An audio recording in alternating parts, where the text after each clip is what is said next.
Assalamualaikum warahmatullahi wabarakatuh. Halo, perkenalkan nama saya Ahmad Damdan. Nomor pokok mahasiswa 202301500740. Saya mahasiswa Unindra Jakarta. Sebelum ke materi video, saya akan bercerita sedikit ya guys. Misalkan kalau kita sudah menjelang pembayaran rapot, kita auto panik dong. Wah, kira-kira nilai saya berapa ya? Terus nanti peringkat berapa ya? Terus kalau misalkan nilai rapor kita turun, orang tua kita bakal marah ya guys. Kita pasti sedih kan? Nah, di video ini saya akan bahas tentang cara menyesuaikan diri dengan pola asuh orang tua ya sob.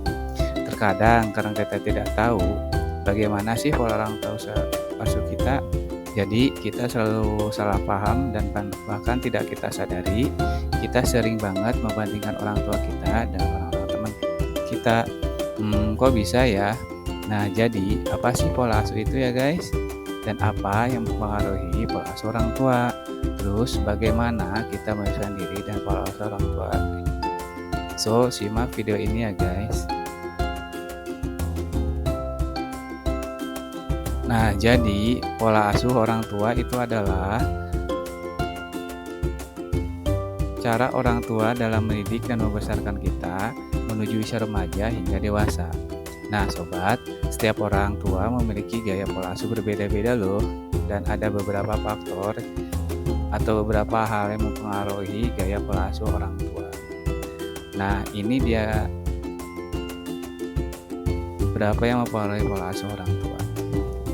Yang pertama, faktor bawaan. Faktor bawaan yaitu pola asuh yang diturunkan oleh kakek kita. Misalkan nih, orang tua kita ketika dididik oleh kakek kita dengan cara dimanja, bisa jadi orang tua kita juga saat mendidik kita dengan cara memanjakan kita. Dan begitu pun sebaliknya, ketika kakek kita mendidik orang tua kita dengan tegas, dengan keras, biasanya nih orang tua kita pun akan mendidik kita dengan tegas dan dengan keras, dan bisa jadi kita pun akan terbiasa seperti itu nantinya ya sob. Nah itu yang dinamakan faktor bawaan guys. Nah yang kedua yaitu yang mempengaruhi pola asuh orang tua dari parenting plan. Maksudnya waktu dulu nih sebelum orang tua kita menikah, ayah dan ibu kita sudah merencanakan terlebih dahulu. Besok kalau kita mempunyai anak, pola asuh apa yang kita terapkan dan apa aja yang harus kita siapkan sebagai orang tua. Intinya kedua orang tua kita sama-sama belajar untuk mempersiapkan cara mendidik anak yang tepat versi mereka. Dan ini dinamakan pola asuh parenting plan atau yang terencana. Paham ya guys dan faktor yang mempengaruhi pola asuh orang tua. Nah selanjutnya ada 4 tipe pola asuh orang tua. Nah, yang pertama yaitu pola asuh pembiaran, yang kedua yaitu pola asuh pemanjaan, yang ketiga adalah pola asuh otoriter, yang keempat adalah pola asuh demokratis. Nah, saya akan membahasnya satu persatu ya guys. Tolong disimak dengan baik supaya sobat paham dan bisa menyesuaikan diri dengan pola asuh orang tua. Oke, selanjutnya. Nah ini pola asuh yang pertama yaitu pola asuh pembiaran. Adapun ciri-cirinya seperti ini ya guys. Yang pertama, orang tua sangat jarang banget berkomunikasi dengan anaknya. Yang kedua, orang tua sibuk dengan urusan masing-masing. Yang ketiga, orang tua jarang buat peduli aktivitas dan kegiatan anak-anaknya. Yang keempat, orang tua jarang banget memberikan pengawasan. Pokoknya anak kita bebas mau ngapain seperti apapun jarang banget diawasin. Yang kelima, orang tua memberikan kebutuhan dasar aja. Jadi ya seperti kayak pakaian di rumah, buku, uang sekolah, uang jajan dan lain-lain. Tetapi kayak yang berdiskusi jarang banget untuk dilakukan oleh orang tua. Dan yang keenam, membebaskan tanpa pengawasan dari orang tua. Nah, kita hanya diberikan kebebasan aja, tapi tidak pernah diawasin. Dan ini yang dinamakan pola asuh pembiaran ya sob.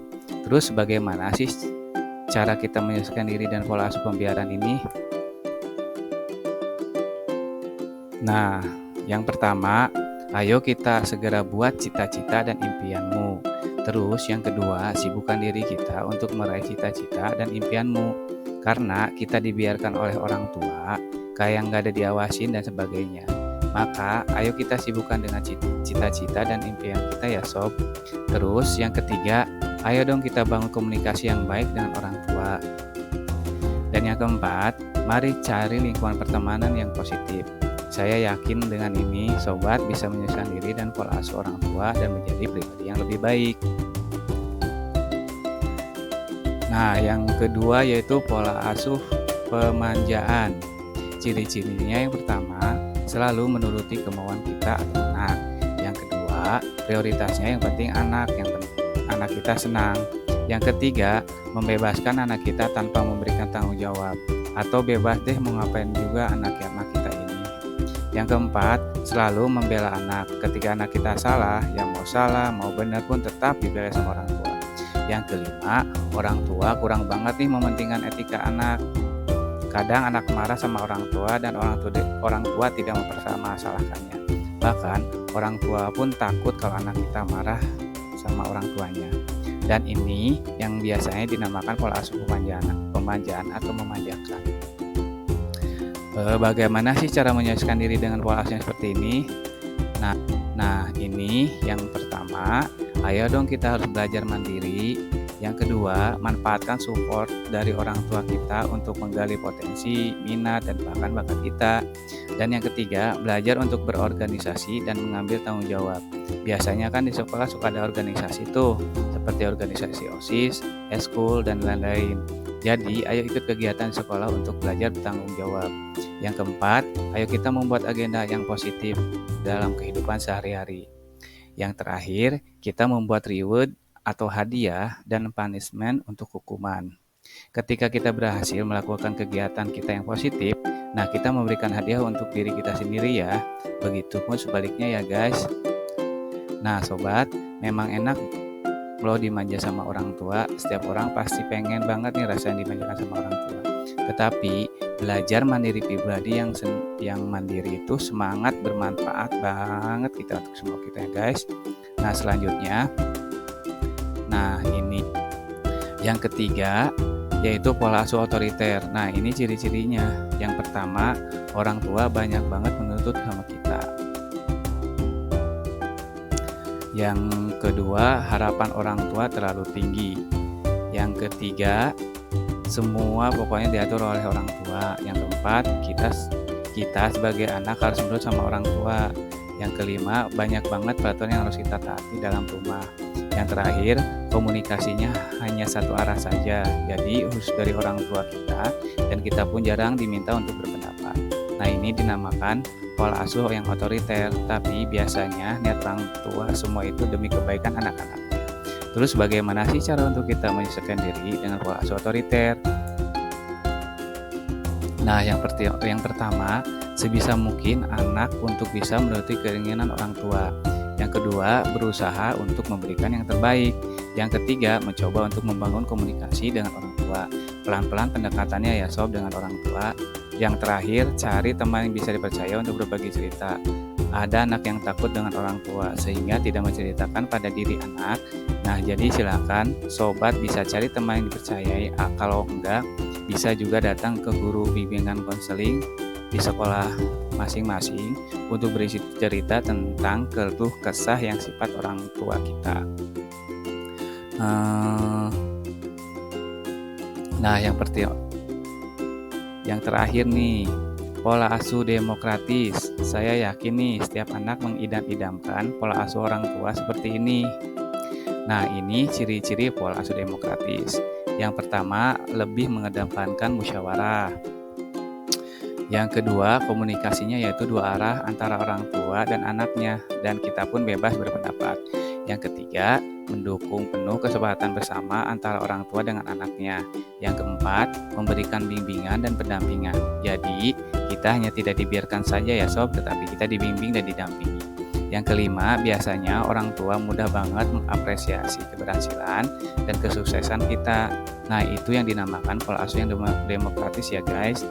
Nah, terus bagaimana sih cara kita menyelesaikan diri dengan pola asuh yang demokratis? Yang pertama, anak harus menjaga dengan baik kepercayaan orang tua kita, karena kepercayaan itu sudah pasti mahal banget harganya. Yang kedua, Ayo manfaatkan dukungan dari keluarga ini untuk mengembangkan diri kita. Yang keempat, upayakan untuk selalu terbuka dengan orang tua. Pokoknya, kalau kita terbuka dengan orang tua, enak banget loh sob. Apa-apa bisa kita bicarakan, tidak bisa kita pendam sendiri. Itu so good banget ya guys. Nah itu dia 4 pola asuh yang harus kita ketahui ya guys. Semoga video ini bermanfaat. Sekian penjelasan dari saya tentang hak pola asuh terhadap orang tua. Dan semoga teman-teman bisa menerapkannya ya. Saya Ahmad Ramdan. Sampai ketemu di lain waktu ya guys. Dan saya tutup dengan wassalamualaikum warahmatullahi wabarakatuh. Yang